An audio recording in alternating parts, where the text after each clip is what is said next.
सत्संग जी, प्रेम से कहना जी, धन्यकार जी।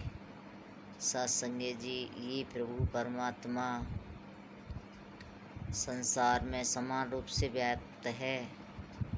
सत्संगत जब जीवन में गुरु आता है तो ये सत्संगत हमारे जीवन में परमात्मा आता है, क्योंकि सत्संग जी बिना गुरु के आज तक किसी ने इस प्रभु परमात्मा को न जाना है, ना कोई जान सकता है।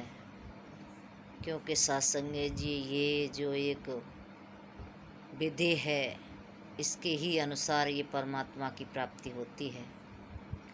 तो सत्संगत कृपा करो, इंसान के जीवन में जब तक ये उजाला आ नहीं सकता जब तक गुरु नहीं आता, और सत्संगत जब गुरु आता है तो सहज में ही ये ज्ञान उजाला उसके जीवन में आ जाता है।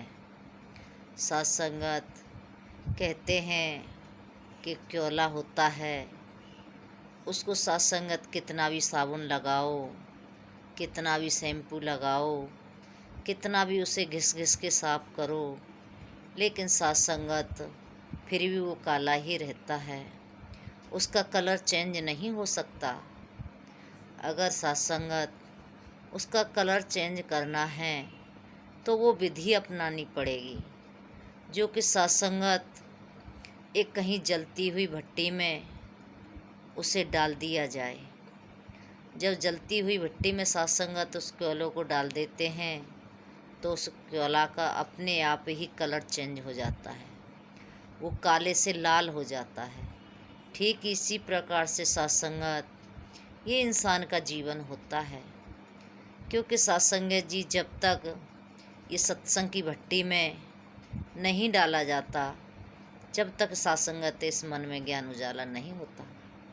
जब सत्संग की भट्टी में बराबर ये सत्संग करता रहता है तो सहज सत्संगत ये संसार की जो एक अंधकारी रूपी कालिक इसके मन पे लगी है वो सहज में छट जाती है। सत्संग जी एक बार महात्माओं ने पूछ लिया, क्या सत्संग में रोज़ आना ज़रूरी है? तो सत्संगत महात्मा कबीर जी ने एक हथौड़ा उठाया और एक कील उठाई। अब धरती में सत्संगत उसको गाड़ दिया।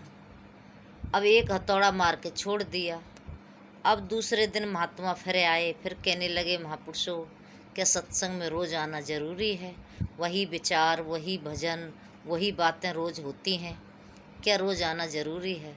फिर सत्संग जी उन्होंने हथौड़ा उठाया, फिर से मार दिया।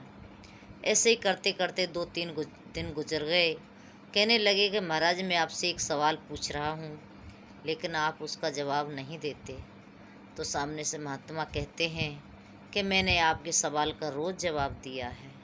आप इस कीली को देखो, पहले दिन इसमें एक हथौड़ा मारा था और ये जरा सी ज़मीन के अंदर गई थी, लेकिन अब इस पर रोज़ जब हथौड़ा पड़ रहा है तो ये ज़मीन में धंस गई है।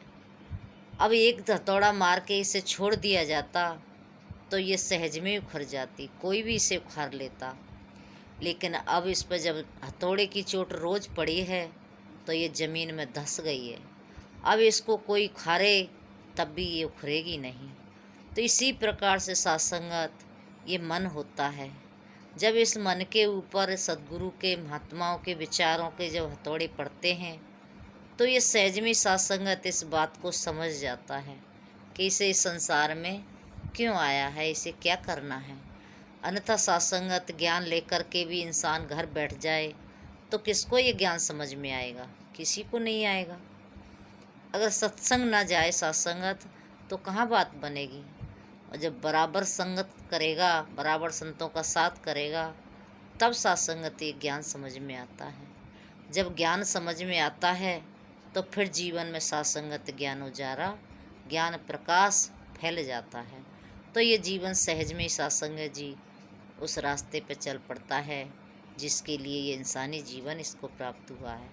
आज सत्संगत निरंकारी मिशन में यही सत्संगत बताया जाता है कि ये परमात्मा है, ये निराकार है, ये ईश्वर है, इसकी आपने भक्ति करनी है सतगुरु सत्संगत हमें कहीं ना किसी शरीर के साथ जोड़ता है, ना किसी ऐसी वस्तु के साथ जो सत्संगत कहीं आनी जाने वाली है।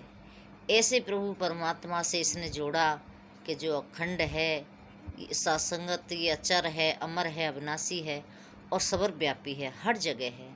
ऐसे परमात्मा का ज्ञान दिया तो सत्संगत फिर हम इसका ध्यान करते हैं, इसकी भक्ति करते हैं। सत्संगत जी महात्मा कहते हैं इससे कुछ मांगने की ज़रूरत नहीं है। सत्संगत ये तो बिल्कुल सच बात है, इससे कुछ भी मांगने की ज़रूरत नहीं है, बस वो कर्म करते चले जाओ। महात्मा कहते हैं कि तू कर मेरी जिक्र, मैं करूँगा तेरी फिक्र। जब एक संत इस प्रभु परमात्मा के जिक्र करता है तो उसके जीवन में सहज में ये भाव सत्संगत और ये अपने आप उसकी देखरेख करता रहता है। तो कृपा करो, भक्त का जीवन सिर्फ सत्संगत भक्ति करना होता है, बाकी तो परमात्मा पे वो छोड़ देता है।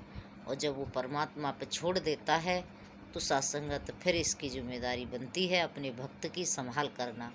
तो सत्संगत कृपा करो कि हम ऐसा आचरण बना पाएँ जो एक भक्त का होता है, वो सत्संगत एक संत का होता है।